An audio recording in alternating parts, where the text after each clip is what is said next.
Good morning all of you. आज हम chapter 7 haem catabolism के बारे में सीखने वाले। यहाँ हीम और कैटाबॉलिज्म ये दोनों वर्ड अलग अलग है। हीम मतलब ये रिलेटेड है हीमोग्लोबिन से, और कैटाबॉलिज्म ये वर्ड रिलेटेड है हीमोग्लोबिन के डिग्रेडेशन से। ठीक है, चलो तो आज जानते हैं कि हीमोग्लोबिन का डिग्रेडेशन कैसे और किस तरीके से होता है। मगर उसके पहले हमें ये जानना पड़ेगा कि भाई हीमोग्लोबिन क्या है, हीमोग्लोबिन कहाँ होता है और कहाँ पे उसका डिग्रेडेशन होता है और उसका क्या काम है। ये थोड़ा जानने के बाद हम हीम डिग्रेडेशन पे जाने वाले हैं। तो चलो देखते हैं आज हीम के बारे में। ओके, चलो तो पहले ये देख लेते हैं कि ये चैप्टर में हम क्या क्या पढ़ने वाले हैं। तो पहले हम हीम डिग्रेडेशन पाथवे के बारे में स्टडी करने वाले हैं। उसके बाद जॉन्डिस, उस जॉन्डिस में भी जॉन्डिस के कितने टाइप है, कैसे होता है जॉन्डिस, और एक टेस्ट पढ़ने वाले हैं, उसका नाम है वन बर्ग टेस्ट। ओके, चलो तो पहले जानते हैं हीम डिग्रेडेशन। ओके, तो पहले जानते हैं हीमोग्लोबिन। तो हीमोग्लोबिन है क्या? तो haemoglobin is a globular protein. Haemoglobin क्या है? ग्लोब्यूलर प्रोटीन है। अब ग्लोब्यूलर प्रोटीन का मतलब क्या होता है कि जो प्रोटीन स्पेरिकल शेप में हो, स्पेरिकल शेप में हो, और दूसरा वाटर सोल्यूबल हो, वाटर सोल्यूबल हो, उसे हम कहते हैं ग्लोब्यूलर प्रोटीन। तो हीमोग्लोबिन क्या है? ग्लोब्यूलर प्रोटीन है which is present in high concentration in RBC. Red blood cell होता है, उसके अंदर हायर अमाउंट में हीमोग्लोबिन प्रेजेंट होता है। और हीमोग्लोबिन का काम क्या है? It bind oxygen in the lung and transport to the different cell in the body. मतलब कि ये जो हीमोग्लोबिन मॉलिक्यूल है, वो हीमोग्लोबिन मॉलिक्यूल ऑक्सीजन के साथ बाइंड होता है और हमारे बॉडी में ऑक्सीजन का ट्रांसपोर्टेशन करता है। ठीक है, चलो आगे जाते हैं। तो अब हीमोग्लोबिन जो मॉलिक्यूल है वो कैसे बना होता है? तो a molecule of hemoglobin consists of 4 heme group along with the 4 polypeptide chain which are synthesized separately and subsequently bind to a 4 heme group। अब जानते हैं कि भाई ये हीमोग्लोबिन जो मॉलिक्यूल है वो कैसे बना होता है। तो मैं आपको ये बता देता हूँ कि भाई ये कैसे बना होता है।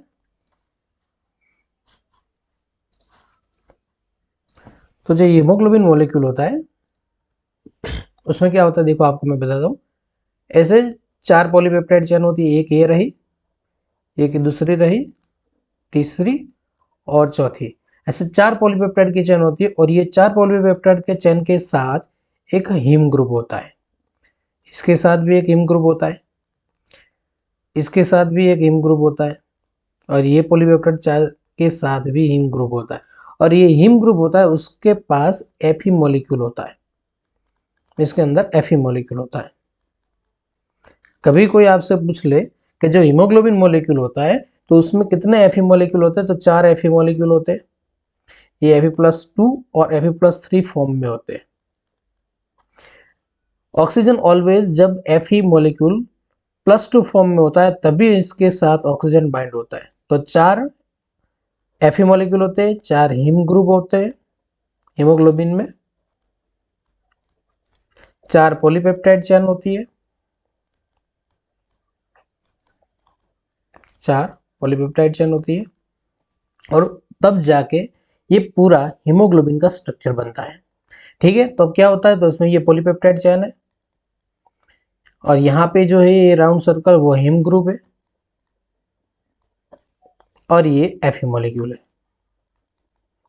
ठीक है, और Fe+2 फॉर्म में होगा तभी उसके साथ ऑक्सीजन बाइंड होगा। ठीक है, अब देख लेते हैं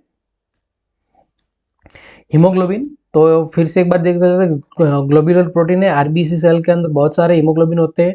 काम क्या है, तो ऑक्सीजन ट्रांसपोर्टेशन का काम करता है हीमोग्लोबिन मॉलिक्यूल। और स्ट्रक्चर कैसे बना होता है, तो ये देख लो, ये पॉलीपेप्टाइड चेन है, ये पूरी जो है ये पॉलीपेप्टाइड चेन है, उसके साथ एक हीम ग्रुप होता है जो आपको दिख रहा है, ये हीम ग्रुप, और ये हीम ग्रुप के अंदर एक आयन मॉलिक्यूल होता है। ठीक है, और हीमोग्लोबिन कौन से पॉलीपेप्टाइड चेन से बने होते हैं, तो 2 अल्फा चेन होती है और 2 बीटा चेन होती है। तो टोटल मिला के 4 पॉलीपेप्टाइड की चेन हीमोग्लोबिन के अंदर होती है। ये एक नॉर्मल सा स्ट्रक्चर है हीमोग्लोबिन का। अब हम आगे बढ़ते हैं। अब देखने वाले कि भाई हिम डिग्रेडेशन कैसे होता है। ठीक है, अब देखने वाले हैं हीमोग्लोबिन का डिग्रेडेशन। तो आगे हमने क्या पढ़ा, मैं फिर से आपको एक बार वापस याद दिलाता हूं कि ये एक आरबीसी मॉलिक्यूल है। क्या है? आरबीसी मॉलिक्यूल है। ये आरबीसी मॉलिक्यूल के अंदर हीमोग्लोबिन होता है। ठीक है, ये क्या है? हीमोग्लोबिन होता है। अब हमें क्या पढ़ना है, ये जो आरबीसी के अंदर हिम मॉलिक्यूल है और हीमोग्लोबिन मॉलिक्यूल है उसका डिग्रेडेशन पढ़ना है।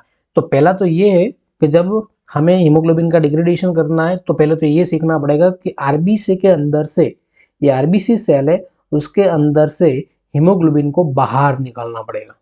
ठीक है, पहले क्या बाहर निकलेगा? हीमोग्लोबिन बाहर निकलेगा और उसमें से बाद में हिम बाहर निकलेगा।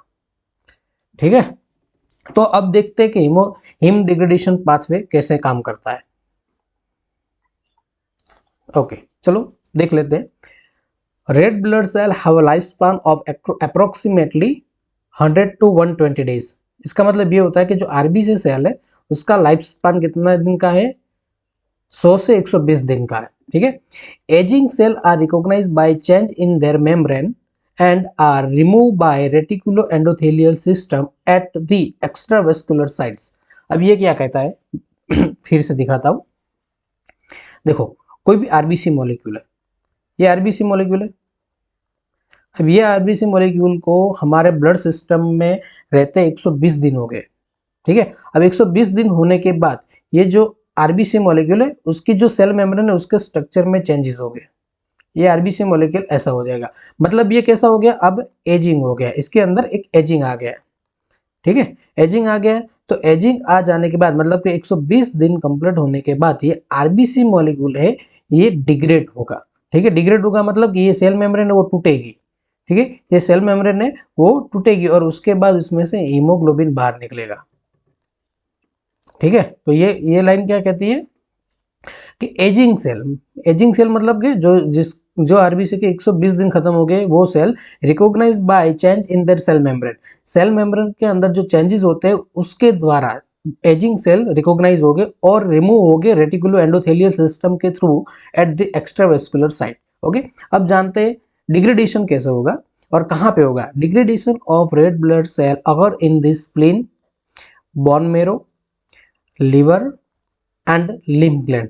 इतनी सारी जगह है कि जहां पे आरबीसी सेल का डिग्रेडेशन होता है और सबसे ज्यादा जो डिग्रेडेशन होता है वो स्प्लीन और लिवर के अंदर होता है। ठीक है, आगे क्या कहते हैं, the degradation of haem a component of haemoglobin primary take place in the liver.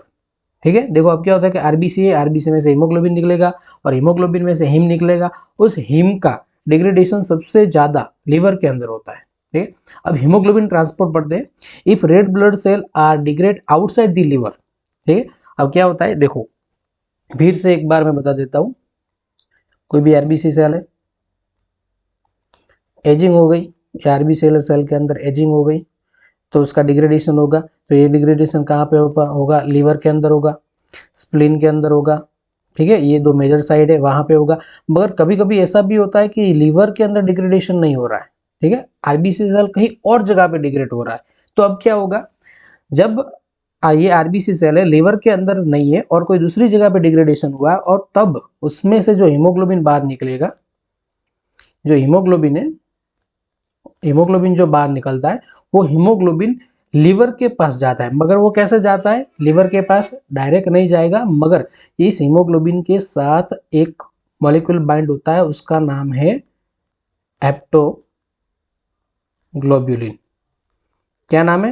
हेप्टोग्लोब्यूलिन, ये रहा।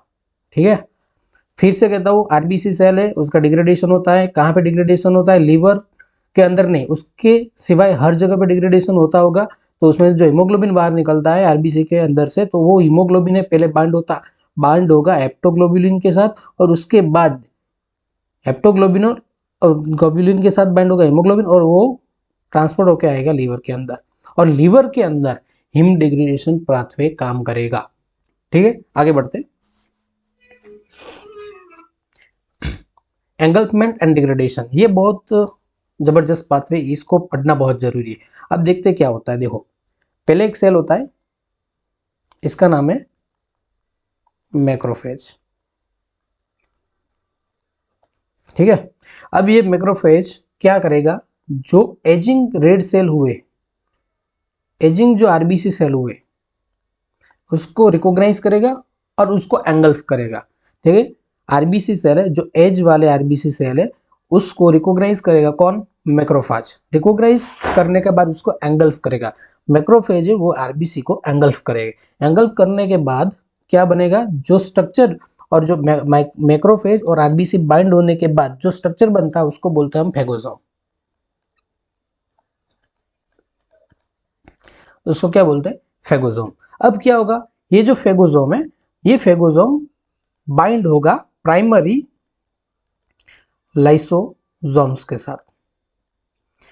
ठीक है, पहले क्या हुआ, कोई एक एजिंग वाला आरबीसी सेल था, उसको किसने रिकॉग्नाइज किया, मैक्रोफेज ने रिकॉग्नाइज किया।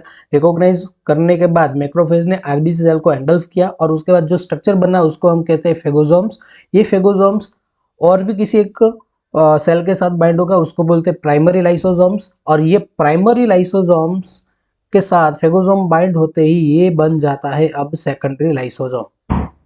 क्या होता है, सेकेंडरी लाइसोसोम्स। ठीक है, ये सेकेंडरी लाइसोसोम्स के अंदर बहुत सारे केमिकल रिलीज होते हैं। ठीक है, और वो केमिकल क्या करता है, आरबीसी के अंदर जो हीमोग्लोबिन होता है उसको डिग्रेड करता है। ठीक है, और उसमें एक मेन जो केमिकल है और मॉलिक्यूल है उसका नाम है कैथेप्सिन। क्या नाम है, कैथेप्सिन। ओके, ठीक है। फिर से एक बार ये पाथवे पढ़ते हैं, क्या कहता है, macrophage recognise the aged red blood cell and rapidly engulf them to form of फेगोसोम्स।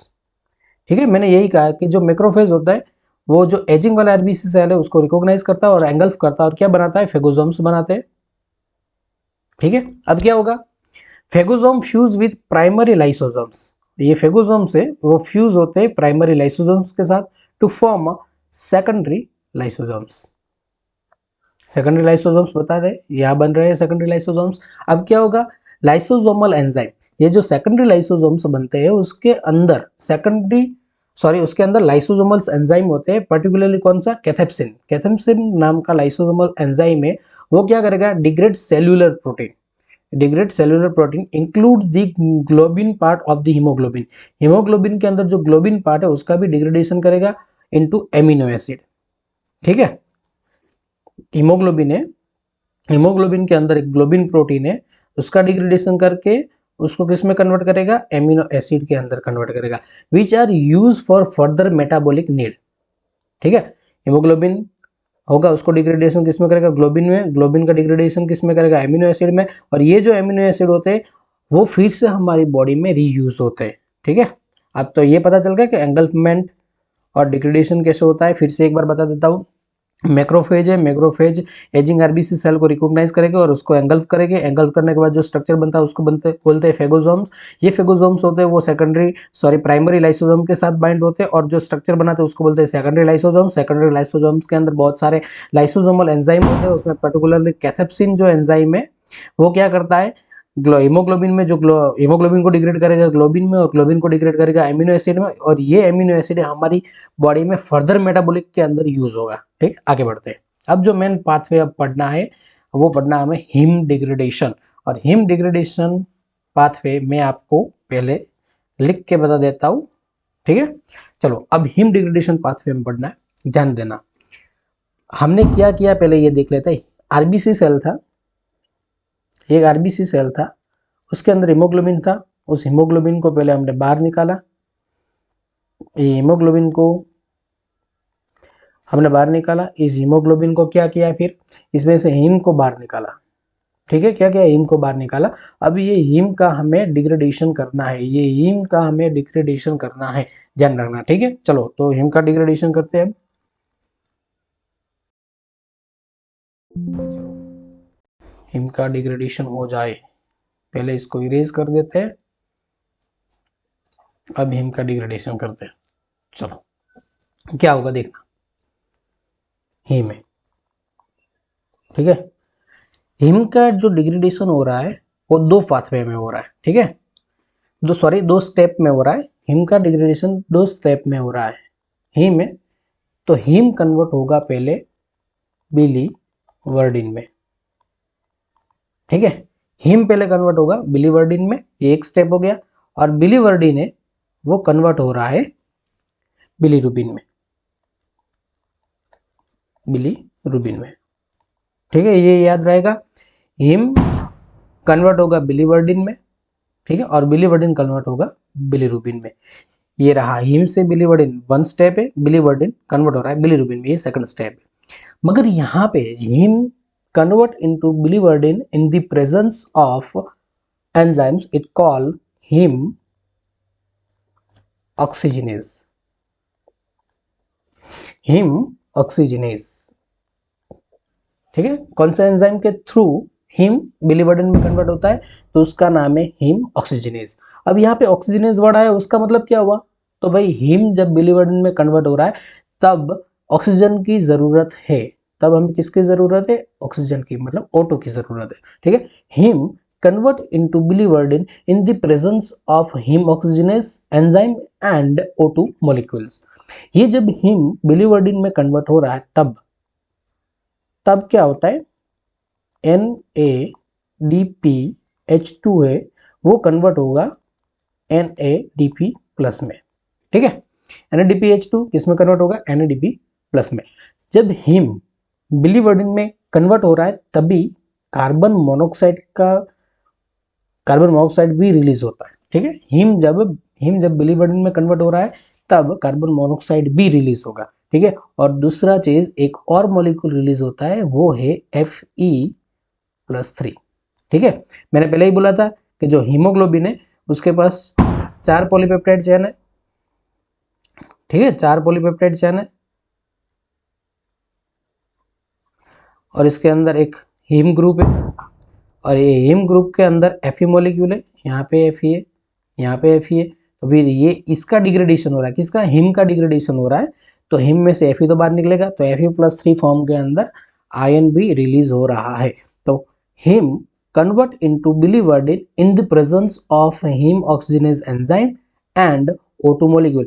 During this step, NADPH2 are used and convert into NADP plus and CO molecule or carbon monoxide and Fe+3 molecule are also released. Okay, अब question ये आ रहा है कि भाई ये CO molecule जो release हुआ है ये हमारी बॉडी में तो है ही, क्योंकि हीम डिग्रेडेशन हमारी बॉडी में हो रहा है, मगर ये जो CO molecule है ये हमारे का बॉडी के लिए बहुत हार्मफुल है।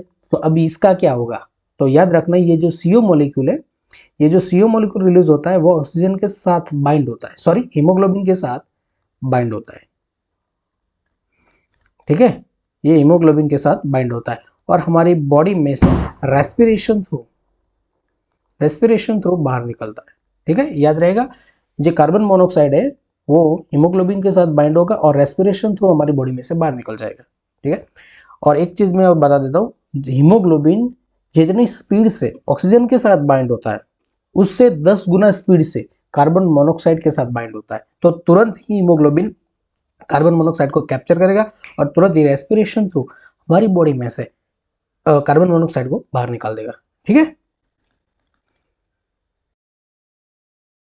पहले इसको इरेज कर देते हैं, नहीं तो कंफ्यूजन रहेगा।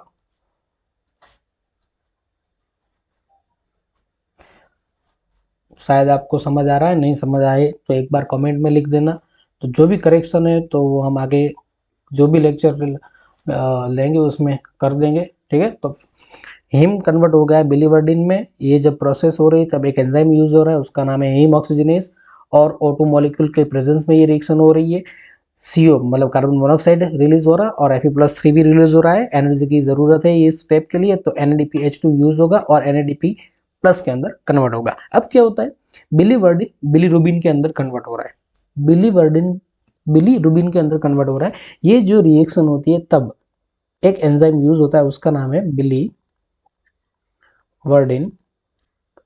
रिडक्टेस। क्या नाम है, biliverdin reductase, okay. Biliverdin convert into bilirubin in the presence of biliverdin reductase enzyme. ये जब रिएक्शन हो रही है तब फिर से एनर्जी की नीड है, तो NADPH2 आएगा, एनर्जी देगा और कन्वर्ट हो जाएगा NADP प्लस के अंदर। बस ये है पूरा हीम डिग्रेडेशन पाथवे। ओके, तो फिर से एक बार बोल देता हूँ हीम डिग्रेडेशन कैसा होता है। Haemoglobin convert into biliverdin in the presence of heme oxygenase enzyme and O2 molecule. During this reaction, CO and Fe plus 3 molecule are released and NADPH2 are converted into NADP plus. Now, biliverdin is converted into bilirubin in the presence of biliverdin reductase enzyme. During this reaction, NADPH2 convert into NADP plus. बस ये हो गया him degradation. ठीक है, क्या हो गया him degradation. देख लेते हैं क्या होता है haem degradation. Haem is degrade in the reticulo endothelial cell. Okay, कहाँ पे होगा haem degradation in reticulo endothelial cell to linear tetrapyrrole call biliverdin. ठीक है, ये जो बिलीवर्डिन है, हमने जो कन्वर्जेशन करवाया बिलीवर्डिन ने, ये बिलीवर्डिन का स्ट्रक्चर कैसा है, लीनियर टेट्रापायरोल रिंग है उसके अंदर, उसको बोलते हैं बिलीवर्डिन। ठीक है, by microsomal enzyme system known as haem oxygenase. ठीक है, हीम ऑक्सीजनेस ये एंजाइम यूज हो रहा है। ठीक है, और ये एंजाइम आता कहाँ से है, तो फिर माइक्रोसोमल एंजाइम है। माइक्रोसोमल एंजाइम मतलब हमने जो आगे पढ़ा ना ये वाला, कि भाई ये लाइसोसोमल एंजाइम आता है ना, लाइसोसोमल एंजाइम यही माइक्रोसोमल एंजाइम है। ठीक है, आप लाइसोसोमल एंजाइम भी लिखते हो तो कोई भी दिक्कत नहीं है।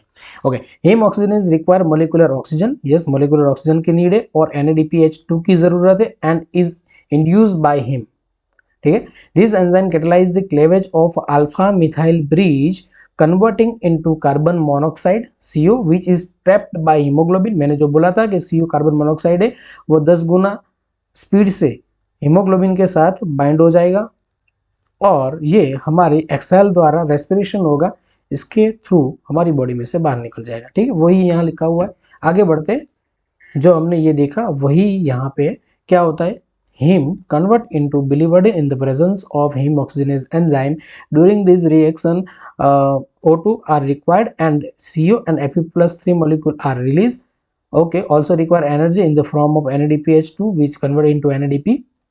Biliverdin is converted into bilirubin in the presence of biliverdin reductase enzyme. The this step require energy which is provided by NADPH2 is converted into NADP plus. ठीक है, ये क्या है पूरा हिम डिग्रेडेशन है। ठीक है, आगे बढ़ते हैं। Conversion of biliverdin to bilirubin, biliverdin is reduced to bilirubin okay by enzyme biliverdin reductase 1 gram of haemoglobin. अब देखना 1 gram of haemoglobin yield about 35 milligram of bilirubin. ठीक है, जो लास्ट में यहाँ बिलीरुबिन बन रहा है वो कितना बनेगा 35 मिलीग्राम, मतलब कि यहाँ पे 1 ग्राम हीमोग्लोबिन मॉलिक्यूल है, तो उसमें से जब बिलीरुबिन बनेगा तो कितना बनेगा 35 मिलीग्राम। है यही बात यहाँ पे बता रहे हैं, conversion of biliverdin to bilirubin ये स्टेप है। तो इसमें क्या होला, biliverdin is reduced to bilirubin by the enzyme biliverdin reductase 1 gram of haemoglobin yield about 35 milligram of bilirubin. ठीक है, तो ये हमने हिम डिग्रेडेशन पाथवे भी पढ़ लिया। ठीक है, अब आगे बढ़ते हैं जॉन्डिस। तो जॉन्डिस हम नेक्स्ट लेक्चर में स्टडी करने वाले हैं, मगर ये जो पूरा हमने जितना भी स्टडी किया है उसके बारे में एक बार देख लेते हैं। हिम कैटाबॉलिज्म, उसमें पहले हमने देखा कितना सिलेबस में, फिर हीमोग्लोबिन का स्ट्रक्चर देखा क्योंकि कैसा बना हुआ है हीमोग्लोबिन, और उसमें हिम कहाँ पे, तो आपको ये दिख रहा है यहाँ पे, ये जो दिख रहा है ब्लू ब्लू टाइप का, एक बार कलर चेंज करो शायद समझ में आ जाए आपको। ओके, यहाँ पे जो है, यहाँ पे हीम मॉलिक्यूल आपको दिख रहा है, ये हीम मॉलिक्यूल है। ठीक है, 4 हीम मॉलिक्यूल होते हैं, 4 ये पॉलीपेप्टाइड की चेन है, ये आपको डिफरेंट टाइप के कलर के दिख रही है, वो पॉलीपेप्टाइड चेन है। और जो हीम है उसके अंदर आयन है। ठीक है, मतलब कि Fe+3 है। ओके, ये पूरा हीमोग्लोबिन का स्ट्रक्चर, और ये पूरा जो हीमोग्लोबिन है वो कहाँ पे होता है, तो ये आरबीसी के अंदर होता है। देखो यहाँ से भी दिखाया गया है, मतलब आरबीसी मतलब रेड ब्लड सेल के अंदर होता है, और 2 अल्फा चेन है, 2 बीटा चेन से बना होता है, और 4 पॉलीपेप्टाइड की चेन है। आगे बढ़ते हैं, हिम डिग्रेडेशन पाथवे। तो हिम डिग्रेडेशन पाथवे में हमने क्या क्या स्टडी किया, तो पहले क्या कि भाई जो आरबीसी है उसका लाइफ स्पान कितना है। ठीक है, लाइफ स्पान देखने के बाद जो एजिंग सेल होते हैं वो कहाँ पे डिग्रेड होते हैं, तो spleen, bone marrow, liver, lymph node, lymph gland के अंदर डिग्रेड होते हैं, और स्पेसिफिकली लीवर के अंदर डिग्रेडेशन होता है। जो भी हीमोग्लोबिन लीवर के अलावा बाहर बॉडी में है तो उसको पहले लिवर में लाना पड़ेगा। तो लिवर में लाने के लिए एक एंजाइम एक प्रोटीन की नीड होती है। वो कौन सा प्रोटीन है? एप्टोग्लोबुलिन नाम का प्रोटीन है। ठीक है। अब क्या होता है एंगल्फमेंट एंड डिग्रेडेशन, तो वो बहुत इजी है। कैसे होता है? मैक्रोफेज है, मैक्रोफेज एजिंग आरबीसी को रिकॉग्नाइज करेगा और फेगोसोम्स बनाएगा। ये फेगोसोम से प्राइमरी लाइसोसोम के साथ बाइंड होगा और सेकेंडरी लाइसोसोम बनेगा। ये सेकेंडरी लाइसोसोम के अंदर बहुत सारे लाइसोसोमल एंजाइम्स होंगे और उसमें से एक एंजाइम है कैथेप्सिन, वो हीमोग्लोबिन को डिग्रेड करेंगे। तो फिर हीम डिग्रेडेशन पाथवे स्टार्ट हो जाएगा। तो हीम डिग्रेडेशन पाथवे एकदम इजी है हमारे पास कि हीम है वो बिलीवर्डिन में कन्वर्ट होगा, बिलीवर्डिन बिलीरुबिन में कन्वर्ट होगा। दो स्टेप की प्रोसेस है, उसमें दो एंजाइम्स की जरूरत पड़ती है, एक हीम ऑक्सीजनेस और एक है बिलीवर्डिन रिडक्टेज। और ये प्रोसेस होती है तब बहुत सारे मॉलिक्यूल यूज भी होते हैं और बहुत सारे मॉलिक्यूल रिलीज भी होते हैं। ठीक है। और एक लास्ट में कि जो 1 ग्राम हीमोग्लोबिन होगा उसमें से 35 मिलीग्राम ऑफ बिलीरुबिन बनेंगे। ठीक है। तो उसके बाद का जो हम पढ़ने वाले हैं वो नेक्स्ट लेक्चर में पढ़ेंगे। मगर आपको ये इतना जो पढ़ा है उसमें आपको समझ आया है तो लाइक कर दीजिए और कमेंट भी कीजिए। और कोई भी क्वेश्चन है तो आप कमेंट में लिख दीजिए, मैं उसका आंसर दूंगा। तो ये पूरा नर्सिंग के लिए है और जिसमें भी बायोकेमिस्ट्री आता है वो भी पढ़ सकता है। तो ठीक है, थैंक यू वेरी मच। मिलते हैं नेक्स्ट लेक्चर में।